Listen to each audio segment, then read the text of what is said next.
Hello everyone, welcome to another coding tutorial. Today, we are going to tackle a fundamental problem involving binary trees, finding all root-to-leaf paths. Before we jump into the algorithm, let's quickly recap what a binary tree is. It is a structure made of nodes, starting with a root at the top. Every node can have at most two children, a left child and a right child.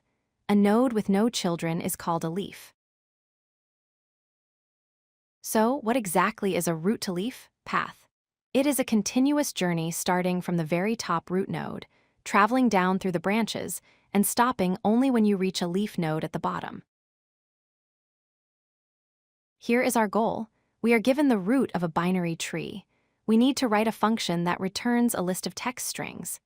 Each string represents one unique path from the top to the bottom, formatted with arrows connecting the values.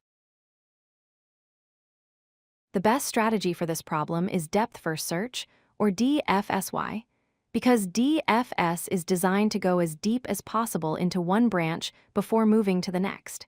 This naturally traces out a complete path from start to finish. Let's trace it out. We start at the root number 1. We start building our path string, we move left to 2, then we move left again to 5. 5 is a leaf node, so we stop here. We have found our first path, 1 to 2 to 5. Now we backtrack. We go back up to 2, and since it has no right child, we go back up to 1. Now we explore the right side. We find node 3. It is a leaf node, so our second path is simply 1 to 3. Here is the logic for our code. First, if the node is empty, we do nothing.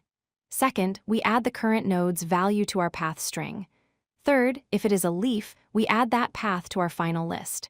Finally, we recursively call the function for the left and right children. In Python, this is straightforward.